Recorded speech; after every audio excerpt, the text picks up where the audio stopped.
So developing tonight, First Lady Melania Trump becomes the subject of two attacks. The first set off by a disturbing music video from rapper Snoop Dogg depicting the shooting of a man in a clown suit resembling Donald Trump.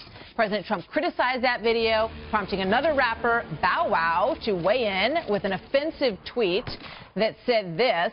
I mean, just read this stuff. It is about his wife. It's about her work. I mean, it's just repulsive. So anyway, that's that. The second, less incendiary attack was from MSNBC host Rachel Maddow, who, in defending her report on Donald Trump's '05 tax return, suggests that the reason it was so squeaky clean, which was somewhat of a surprise to her, must have been because it was the year of Melania Trump's citizenship status when she was trying to attain that.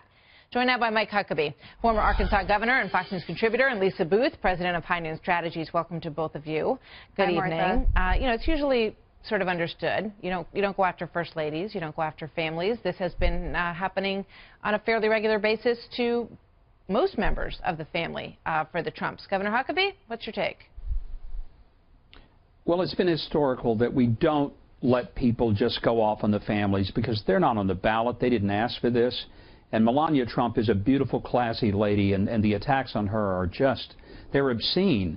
And some of them, frankly, I think are felonies. When you start specifically talking about violent acts and misogynist kind of activities toward a person of a prominent position, I mean, it's just disgusting. And this guy, Bow Wow, what a bad dog.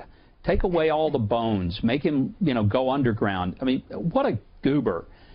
For him to go out and think somehow he's important and he even has a right to say it. It's just disgusting. Yeah, I mean, it's reflective of the crude, crass world that we live in. That this guy has, I looked him up on Twitter, he has 3 million followers. So that's how many people saw that repulsive and disrespectful and every other adjective you can think of thing that he put out there. I wonder how he would feel if that was said about a member of his family, Lisa. Well, absolutely, Martha. But there is a clear double. It's not just a reflection of what society looks like now. It's also a reflection of the double standard that exists. If you remember back in 2014, there was a Republican staffer who wrote on her own Facebook page something critical about President Obama's daughters, mainly just surrounding the way they were dressed.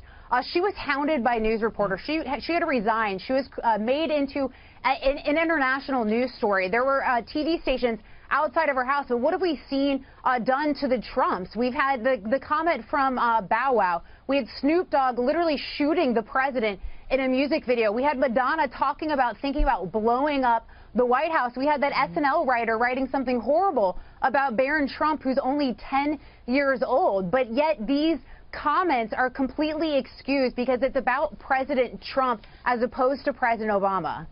You know, I just want to talk a little bit about the '05 tax return, which Rachel Maddow has had to sort of do a dance with because it didn't turn out exactly the way that she anticipated it would. She says 2005 is the year that Mr. Trump married his lovely wife, Melania. This was their first jointly filed tax return as a married couple. And then she noted that at the time, Mrs. Trump was not a U.S. citizen, but a green card holder. And she goes on to say that maybe, that was a very important piece of evidence in that whole process. That's a lot of reading into that tax return, Governor Huckabee. The great philosopher Ron White says you can't fix stupid. And that's just stupid. To think that Donald Trump paid $38 million just so his wife could get citizenship. Donald Trump isn't that stupid, but the guy, Rachel Maddow, is for saying it. Look, if Donald Trump wanted to spend some money just to grease the pathway, he could have probably done the old-fashioned way and just made a few political contributions, and that would have taken care of it. You don't pay $38 million. That's the dumbest thing I've ever heard. Good grief, that's off the rails. Just about 15 seconds, but Lisa, weigh in before we go. Well, I think she is trying desperately to excuse the embarrassment that happened last night. All we found out is President Trump's very rich, and he's paying more than the average person making the money that he makes. We got to go. Thanks, you guys. Good to have you here. Thanks, Martha.